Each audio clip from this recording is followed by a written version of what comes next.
kalau kita bicara tentang TPF Munir, temuannya dan rekomendasinya. Tetapi saya amati terus terang ada yang bergeser. Yang tadinya legal issue menjadi bernuansa politik.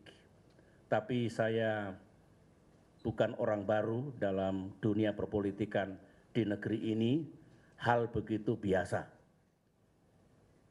Dan saya sampaikan kepada rakyat Indonesia, berkaitan dengan tindak lanjut temuan dan rekomendasi TPF Munir,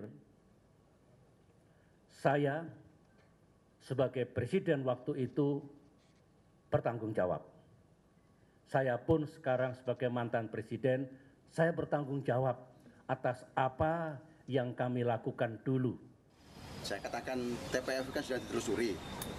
Pak Jasagung sudah memberitakan jam intel, ya tunggu perkembangannya. Kalau di sini ada pasti udah Pak Jasagung, kan itu. Kalau penyelidikan itu nanti domainnya penyidik polisi, bukan di kejaksaan. Kejaksaan kalau memang nanti ada berkas tambahan baru, ada perkembangan baru hasil penyelidikan polisi, kami baru menindaklanjuti. Masih bersama saya Budiman Tanurjo di satu meja. Saya akan menilai omongan Rahlan tadi. Jangan menghujat masa lalu, mendingan maju ke. Jadi poin saya begini Pak Budiman. Pada masa pemerintahan Pak SBY lah TPF pun itu dibentuk. Oke. Saya ada saksi hidupnya karena saya yang menulis surat pertemuan.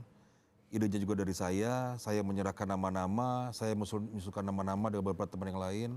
Jadi saya saksi hidup bahwa memang TPF itu dibentuk dan disetujui pada zaman Pak SBY. Beberapa hal juga telah dilakukan, termasuk dan apa yang dimaksud beberapa hal itu adalah termasuk di dalamnya adalah kerja TPF itu sendiri, kerja kami sendiri begitu. Nah, apapun penilaian bisa dilakukan kemudian secara post factum, apakah itu berhasil atau gagal, baik atau buruk. Gitu. Seperti halnya juga tidak perlu Anda bisa memilih untuk mengatakan berterima kasih atau menghujat begitu. Tapi buat saya faktanya adalah TPF itu dibentuk pada masa Pak SBY menggunakan otoritas Presiden SBY dan kemudian juga ada sekurangnya 3 nama besar yang direkomendasikan di dalam laporan TPF itu yang telah dibawa ke depan pengadilan. 2 kemudian dipidana penjara begitu. Nah, daripada kita kemudian bersibuk berkutat mempersoalkan apakah Pak SBY berhasil atau gagal atau dan segala macam, menurut saya kita perlu maju, mengerahkan energi kita untuk memastikan bahwa kasus ini pada masa Pak Jokowi yang kita tahu pada masa kampanye memberikan komitmen untuk melakukan memberikan komitmen untuk pengungkapan past human rights abuses begitu. Kita berikan kepercayaan kepada beliau untuk meneruskan ini begitu. Oke, karena saya ke Usman. Kalau Rahlan kan posisinya jelas, udahlah yang lalu diselesaikan pada masa TPF Pak SBY membentuk dan kemudian ada 3 orang diadili, mendingan ke depan aja. Kalau menurut Anda gimana? Masalah SBY atau Jokowi itu bukan pertanyaan krusial di dalam permohonan Suciwati, Kontras dan LBH. Permohonan mereka adalah pemerintah agar mengumumkan laporan tim pencari fakta. Tanggung jawab itu melekat pada institusi pemerintah. Oke. Perdebatan muncul antara katakanlah para pengamat yang mendukung Jokowi dan para pengamat yang mendukung SBY membawa dimensi debat ini seolah-olah yang satu nggak mau disalahkan karena masa lalunya, sehingga terjadi semacam pergeseran mungkin yang saya tangkap tadi itu. Tapi sebenarnya itu tidak menjawab pertanyaan Suciwati. Pertanyaan Suciwati hanya mengapa laporan itu tidak diumumkan. Penjelasan kemarin sebenarnya sangat masuk akal yang disampaikan oleh Pak SBY. Masalahnya kan publik masih bertanya kenapa baru sekarang. Andai penjelasan yang sama dijelaskan pada tahun 2005, saya kira clipping-clipping Kompas tidak akan menunjukkan bahwa tahun 2005, 2006, 2007 kontra Suciwati, LBH, imparsial meminta agar pemerintah mengumumkan itu. Itu tidak akan ada kalau penjelasan itu disampaikan pada saat itu. Ya. Poin yang kedua adalah opini bahwa masalah Munir sudah selesai gitu. Nah, saya kira itu pernyataan yang impunitive gitu. Impunitive. Dia mendukung satu ketiadaan hukuman bagi aktor-aktor utama dari pembunuhan Munir yang terjadi di masa lalu gitu. Nah, pada titik ini sebenarnya kita tetap ingin menempatkan pernyataan Pak SBY secara konstruktif ketika mengatakan ada banyak pintu untuk mencari Keadilan. kebenaran. Ada banyak pintu untuk menemukan keadilan. Nah, pada situasi seperti ini, menurut saya yang lebih baik adalah anggap saja penjelasan itu sebagai dukungan moral kepada pemerintahan Jokowi untuk mengambil langkah.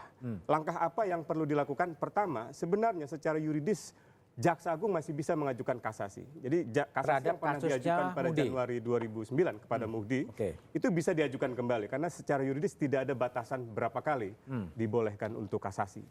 Yang kedua adalah peninjauan kembali. Tentu dengan mengajukan keadaan baru atau yang biasa disebut sebagai novum. Nah, dua langkah itu bisa ditempuh oleh institusi kejaksaan. Kalau mau lebih jauh lagi, saya kira Polri misalnya bisa memulai investigasi kembali, investigasi ulang atas pembunuhan ini.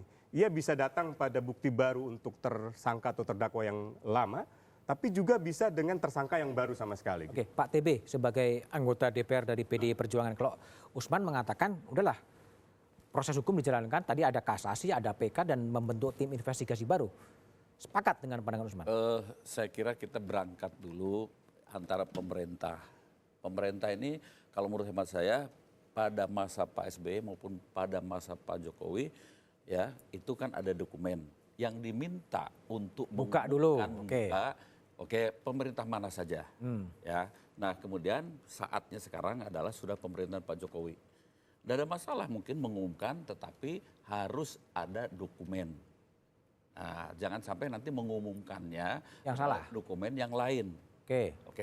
Untuk selanjutnya. Tapi dokumen tadi menurut Rahlan dari PSB sudah diserahkan kepada Presiden Jokowi. Tahu saya belum ada. Sudah diterima oleh Sesnek. Sudah diserahkan. Mungkin ke Sesnek. Ya. Ya, tapi dari Sesnek kan sudah ada penjelasan. Oh, tidak nggak ada mau yang itu, nggak mau yang itu katanya. Nah, begitu ya. Maunya yang itu. Jadi diketemukan dulu dokumennya itu. Maunya yang dulu diserahkan. Ya. Nah, dokumen yang sudah dipakai untuk penegakan hukum sekarang ini, kalau yang tadi dibawa itu tidak ada, ya sebaiknya dokumen yang ada di kejaksaan dan kepolisian. Nah, itu. Tapi ini juga harus kita lihat. Dan permintaannya adalah mengumumkan kepada publik, kepada masyarakat. Ya. Dalam kasus KIP benar permintaannya dalam adalah hal mengumumkan. ini, ya, tapi secara keseluruhan Suciwati dan para pemohon saat itu juga meminta agar pemerintah untuk menyelesaikan kasus itu. Untuk sesuai aturan perundang-undangan untuk mengumumkan. Nah, di balik selesai pengumuman pasti ada agenda lain. Nah, itu kita serahkan kepada masalah hukum. Oke, Pak Arman, sekarang kalau Anda sebagai Jaksa Agung sekarang, apakah juga akan menyarankan kepada Jaksa Agung yang ada sekarang untuk mengajukan kasasi atau PK dalam kasus Mudi untuk lebih maju selangkah? Jadi begini, kalau ini bukan pengandaian ya, secara hukum. Itu berkas kan masih ada. Ada berkasnya, Yang yakin ya ada ya? Ya yakin. Yang dihukum mempunyai kekuatan tetap juga ada. Dua. Ada dua. Ya itu diperiksa lagi saja oleh para ahli, para ahli hukum.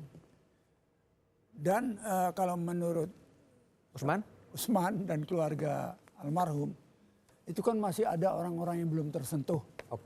Atau kalau dulu tersentuhnya tanggung-tanggung misalnya. Siapa yang belum tersentuh, tapi jawabannya setelah jeda berikut ini ya. Dipotong terus. Waktunya habis juga sih.